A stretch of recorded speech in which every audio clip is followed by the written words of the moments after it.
Ao que está assentado sobre o trono e ao Cordeiro sejam tributadas ações de graças e honra e glória e poder por todos os séculos. Missão Evangélica Boas Novas. Programa Boas Novas. O que jamais passou pela mente de pessoa alguma em toda a história do gênero humano, salvação eterna, vida eterna de graça, sem participação humana nenhuma, é o que pregamos, porque é isso que significa o Evangelho da Graça do Senhor Jesus.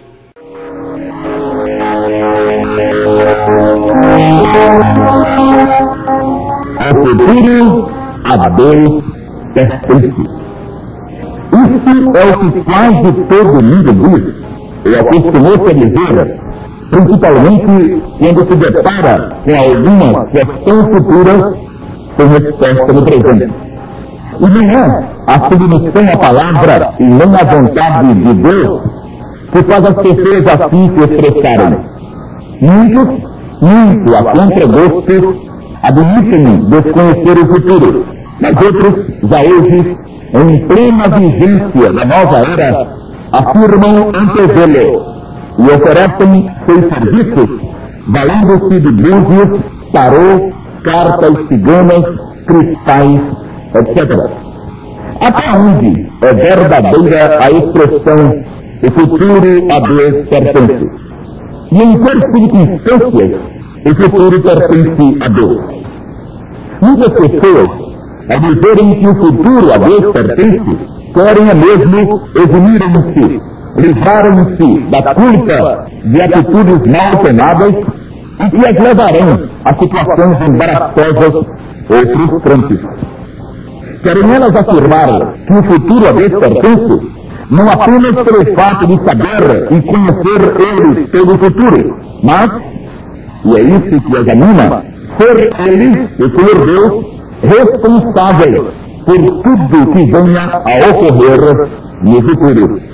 Isso é totalmente questionável. Não apenas quanto ao futuro de amanhã, quer dizer, não apenas quanto ao futuro do homem enquanto no corpo, enquanto nesta vida, como e muito mais quanto ao futuro na eternidade, quando o homem continua e continuará existindo, apenas sem o corpo físico carnal. Está escrito: Deus fez o homem reto, mas eles se meteram em muitos extravios. Eclesiastes 7:29. Se não existissem a desobediência e o pecado, o futuro do homem seria sempre maravilhoso, sempre perfeito.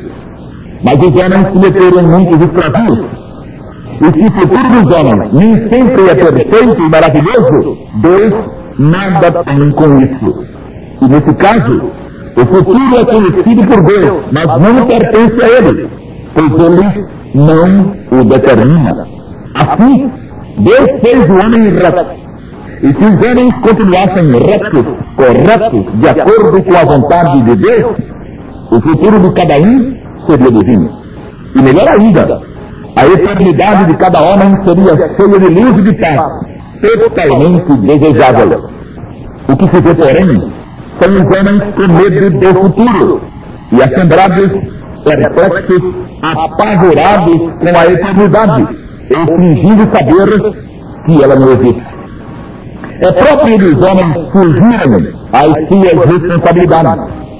Faz parte do caráter defeituoso que os homens adquiriram em seus muitos extravios, acusar outros por suas faltas. Por extensão, pretende o homem atribuir a Deus qualquer problema, qualquer e todas as dificuldades com seu futuro. Deus quer, por exemplo, que todos os homens sejam salvos. Infelizmente, porém, o futuro de todos os homens não será a salvação eterna. Isso é perfeitamente deduzível pelo próprio fato de querer Deus que todos os homens sejam salvos. Pois se todos os homens chegassem fatalmente à salvação, não precisaria Deus querer que isso ocorresse. E o contexto bíblico mostra, com bastante evidência, que o futuro eterno dos homens, por depender deles mesmos, nem sempre é a salvação eterna. A maioria trata o futuro eterno como trata o futuro da vida no corpo. Em outras palavras, a maioria das pessoas lida com seu futuro, depois da morte do corpo, com a mesma displicência com que cuida de seu futuro aqui, no mundo físico. E do mesmo modo, como recorre a búzios, tarô, videntes e futurólogos, para se sentir seguro a respeito do amanhã, recorre a Maria, às velas, à lei, à perseverança, às boas obras, para garantir o futuro eterno. As Sagradas Escrituras mostram que nem apenas Deus quer que todos os homens sejam salvos, os que ainda estão no corpo físico carnal, como providenciou àquele que seria e é capaz de salvá-los perfeitamente, o Senhor Jesus. E que assim como há um só Deus Pai Todo-Poderoso, também só há um mediador entre o Todo-Poderoso e o homem, exclusivamente o Senhor Jesus. Que futuro pode ter alguém que deliberadamente deixa de apelar para o mediador, o único mediador, aquele que satisfez a vontade divina, aquele que tornou possível a reconciliação com Deus, e apela para seus próprios recursos, imaginando ser possível satisfazer a vontade do Altíssimo cumprindo a lei, ou recorrendo a Maria? Que futuro pode ter quem assim age? E em que Deus é responsável por decisões de homens e mulheres que desprezam sua santa palavra?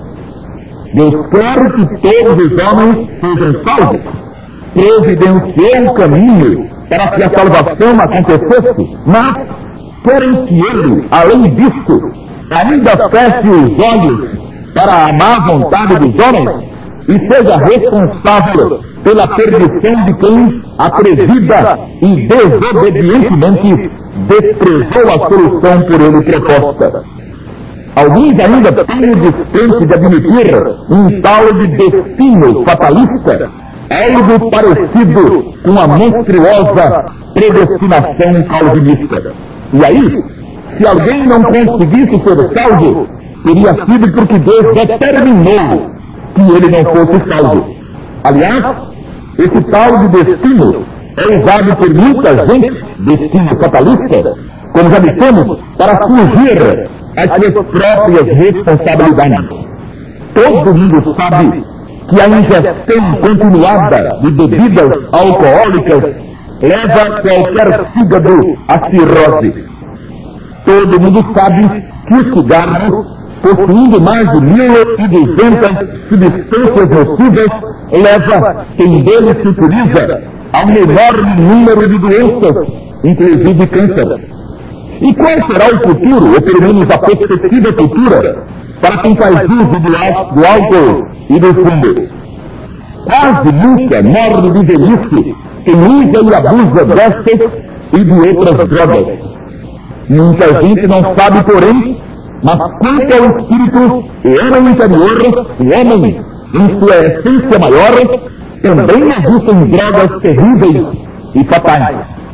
A pior delas é a droga da religiosidade, dos dogmas, das doutrinas. Relativamente, um cascavel é menos perigoso que um escorpião. É verdade que dificilmente morre alguém sendo picado por um escorpião, mas é muito mais fácil ser atingido por um escorpião que por um cascavel. O cascavel não consegue se esconder entre as fendas de uma pedra ou debaixo dela para ferir ninguém. Pelo contrário, ele até avisa de sua presença, fazendo soar o chocalho ou o guizo. Já o escorpião cabe em qualquer brecha e debaixo de qualquer pedra, agindo traiçoeiramente.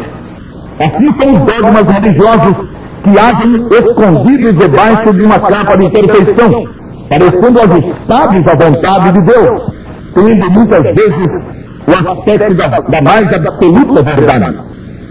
No mundo todo, são milhões os que se têm deixado guiar e conduzir por dogmas religiosos que nada têm, na verdade, com a verdade do Todo-Poderoso no que diz respeito ao futuro eterno dos homens.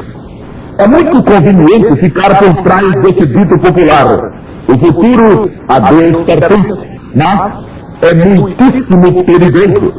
Pois realmente, voltamos a repetir, o futuro não pertence a Deus, senão no que diz respeito a saber Ele o que vai acontecer. Claro, sendo onisciente, Ele conhece o futuro de todos, mas, como já frisado, em determinadas circunstâncias, é possível também a nós mesmos, que não temos onisciência nenhuma, pelo menos prever o futuro. Se depois de embriagar-se, um cidadão qualquer, em uma noite chuvosa, sai disparado em uma moto com os pneus lisos e faróis apagados, é razoável prever que ele vai espatifar-se contra um obstáculo qualquer. Quem previu, todavia, não predeterminou, apenas previu. Deus não predetermina o que vai acontecer com quem quer que seja. Ele apenas prevê.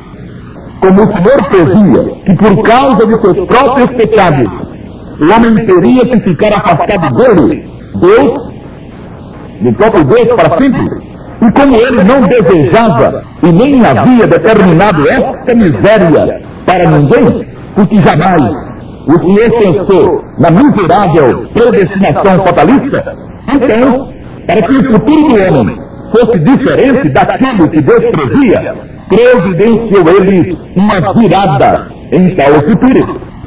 O apóstolo Paulo, escrevendo aos irmãos remidos pelo sangue de Jesus, da cidade de Éfeso, na Ásia Menor, asseverou: mas Deus, que é riquíssimo em misericórdia, pelo seu muito amor com que nos amou, estando nós ainda mortos em nossas ofensas, nos vivificou juntamente com Cristo. Pela graça sois salvos. E nos ressuscitou juntamente com Ele e nos fez assentar nos lugares celestiais em Cristo Jesus. Efésios 2, 4 a 6.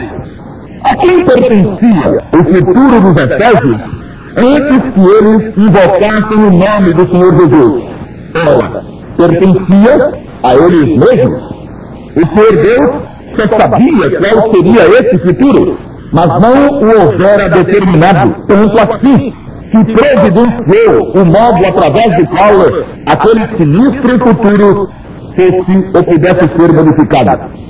O que aconteceu com os habitantes de Éfeso e de toda a Ásia e de todo o mundo que já morreram e que antes da morte tiveram o privilégio e o direito de ouvirem a mensagem do Evangelho da Graça pelo sangue de Jesus e que a rejeitaram. O que aconteceu com eles? E quem foi responsável pelo seu futuro? E quem é responsável pelo futuro eterno dos que hoje ouvem sobre o que fez o Senhor Jesus e torcem o rosto? Ou quando não torcem o rosto, consideram Jesus apenas como um ajudador, um excelente ajudador, como filho de Maria, como o obediente e perfeito filho de Maria, como exemplo maravilhoso a ser imitado. Se reunidos não são, se perdoados não foram, a quem cabe a culpa por seu futuro funesto? A Deus? Não pertence a Deus o futuro de quem teimosamente insiste em não aderir a seu plano.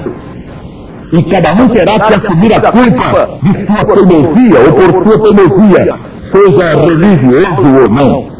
Deus é riquíssimo em misericórdia e é a própria personificação do amor.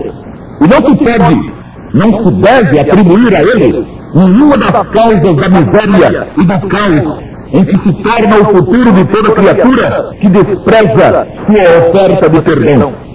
Que não teve jamais como ouvir falar do amor de Deus e da obra redentora do Senhor Jesus, será tratado nesse termo. Mas quem ouviu e as desprezou, colherá o resultado de seu desprezo. Ou seja, quem desprezou a obra redentora do Senhor, mesmo tendo dela ouvido falar, não será considerado inocente. O futuro dos teimosos, dos incrédulos, e dos que insistem em não reconhecer o bendito Senhor Jesus como o Salvador pessoal e único, pertence a eles mesmos e não a Deus.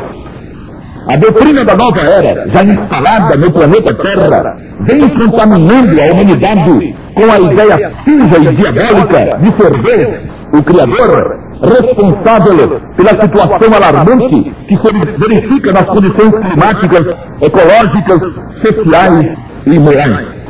Há uma música tocada nas emissoras de nossa região que, depois de falar da morte das baleias nos oceanos, na hipocrisia dos homens, em crianças que morrem de fome e da imoralidade que graça mundo afora, diz no seu refrão: boi com sede bebe lema, barriga seca não dá sono. Eu não sou dono do mundo, mas tenho culpa, porque sou filho do dono. Isso cabe como uma luva nas insinuações maldosas que o pai da nova era, o anticristo, vem disseminando e vai disseminar mais ainda após o arrebatamento. E o autor da letra, aludida, talvez inocentemente, é o mais provável, se prestou perfeitamente à política macabra de atribuir a Deus tudo quanto é coisa ruim. Eu não sou dono do mundo, mas tenho culpa, porque sou filho do dono. Ora, se o filho do dono já tem uma parcela da culpa, que dizer do próprio dono? Tem a culpa toda. Quer dizer, nesses termos, a situação miserável a que chegou a humanidade seria a responsabilidade quase exclusiva do Criador. É muito engraçado. Os homens pintam e bordam, fazem o que lhes dá na telha, descem aos níveis mais baixos da sem-vergonhice, jogam um conceito de Deus para escanteio, e quando o futuro se lhes desenha de trevas e apavorante, a culpa é de quem? De Deus, pois o futuro a Deus pertence. Aliás, isso não tem nada de novo. Essa foi a mesmíssima acusação de que se valeu a serpente no Éden para levar no papo a mulher. O inimigo insinuou que Deus estava escondendo a verdade dela, de Eva, e então disse: Deus sabe que no dia em que dele, do fruto, comerdes, se abrirão os vossos olhos, e sereis como Deus, sabendo o bem e o mal. Gênesis 6:5. Satanás não prega prego sem estopa. Quando ele não derruba na entrada, derruba na caída. Com ele, facilitou, caiu. Quando não tenta colocar no caráter de Deus a responsabilidade sobre o futuro de alguém, acusa Deus, no mínimo, de esconder a verdade sobre tal futuro. Interessante é que o inimigo usa sempre a mesma tática. Isso nos faz lembrar Garrincha, o mais extraordinário driblador que o Brasil já teve. Sua mania, que em qualquer outro seria um defeito, era driblar sempre para um lado, e sempre dava certo. Satanás insinuou que Eva criasse seu futuro, rebelando-se contra a vontade do Senhor Deus. Sutilmente, o inimigo convenceu a Eva que o futuro, na obediência a Deus, não seria o melhor, e que ela mexesse os pauzinhos e desse uma sacudida em sua vida, e deu no que deu. A revista Planeta, da editora 3, uma editora a serviço da nova era, no mês de janeiro de 98, acalenta seus leitores dizendo: crie já o seu futuro melhor. A mesma coisa, a mesma descrença na palavra do Altíssimo, a mesma infeliz desobediência para com as afirmações do Senhor, a mesma rebelião que transfere as criaturas humanas cada vez mais para mais distante da presença de quem, lá no mais profundo de seu ser, o homem quer ficar mais perto. Todos os homens sentem falta de Deus. Muitos não sabem que é de Deus que eles sentem falta quando sentem um tremendo vazio em seu ser mais íntimo. E como recusam se aproximar do Senhor pela via normal e única existente, a fé e confiança em seu Filho, Jesus, tornam-se presas fáceis dos ardis de Satanás, que passa a oferecer-lhes coisas fantasiosas, mas sem valor nenhum, diante do Todo-Poderoso. coisas ligadas à religiosidade e coisas às vezes boas, mas que nunca conseguirão deixar a justiça de Deus satisfeita. Ter medo de Deus pode levar alguém a fugir, é verdade, da prática dos pecados da carne. Mas ter medo de Deus não pode lavar o pecado já cometido, não pode perdoar a falha moral que qualquer homem, ao começar a temer a Deus, já cometeu. Apelar para um ou para todos os dogmas existentes nas religiões, a despeito de parecer seguro e convincente, é um ato de incredulidade completa na obra perfeita do Salvador. São tão desobedientes à vontade e à palavra de Deus os que seguem Maomé ou Buda, quanto os que dizem seguir a Jesus e nele crer, mas vivem às voltas com as invenções em que se tornou o chamado cristianismo. Que futuro haverá para quem, ao invés de invocar o nome de Senhor Jesus, voltemos a insistir, sobe e desce morros com pedras na cabeça, alimentando a ilusão de que assim, com sofrimento e martírio, na agonia e na dor, conseguirá a piedade do Todo-Poderoso. Que demonstração de piedade e de misericórdia poderia dar Deus maior que a que ele já demonstrou, permitindo o sacrifício cruel do seu querido e unigênito Filho? Será que não passa pela cabeça dos religiosos? Será que não ficou sequer um pinguinho de bom senso que os permita raciocinar que o sacrifício de Jesus foi a última e decisiva cartada do amor de Deus em defesa dos homens? E que se assim aconteceu, é porque nada mais pode levar de vencida o inimigo e deixar satisfeita a justiça divina? Que mais pode fazer Deus? E como podia estar em suas mãos o futuro dos que ainda não se dispuseram a acatar seu plano? Não, decisivamente, não está correta a expressão o futuro a Deus pertence, a não ser, como já foi dito, pelo fato de saber Deus tudo o que vai acontecer. Mas isso é onisciência e não predeterminação. Deus sabe que muitos partirão para o outro lado da existência sem passarem pelo sangue de Jesus, mas não será dele a culpa. O futuro dos tais terá sido determinado por eles mesmos, senhores que eram de suas vontades, de suas decisões.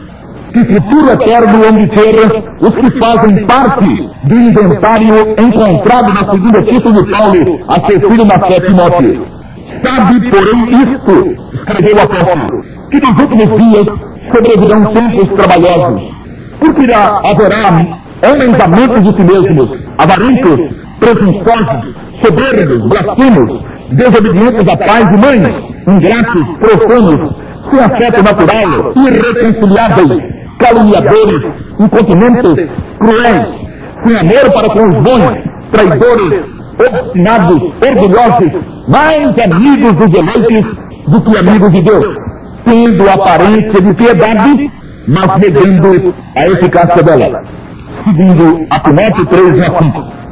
Faria Deus vista grossa diante de tais qualidades, entre aspas? E veja-se que entre os relacionados estão aqueles que até têm a aparência de piedade.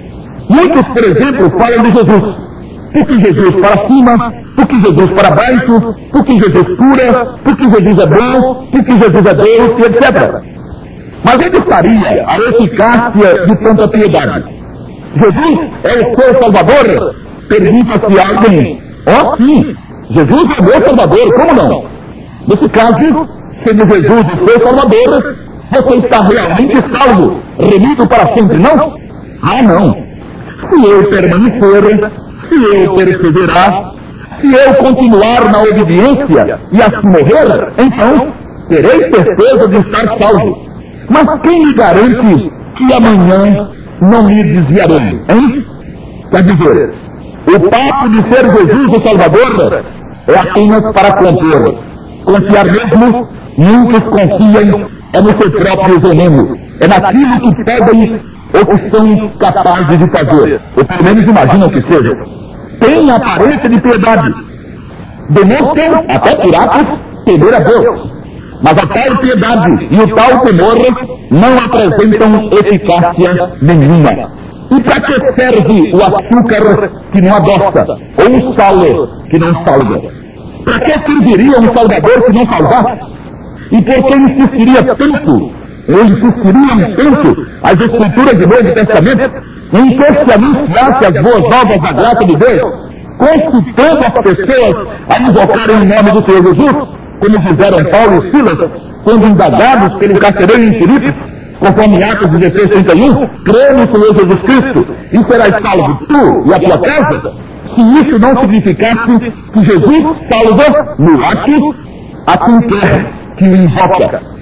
Permitiria Deus que fosse dada a Jesus a glória de salvar, como os remidos conscientemente fazem, sendo que ele só salvaria se o remido merecesse a salvação?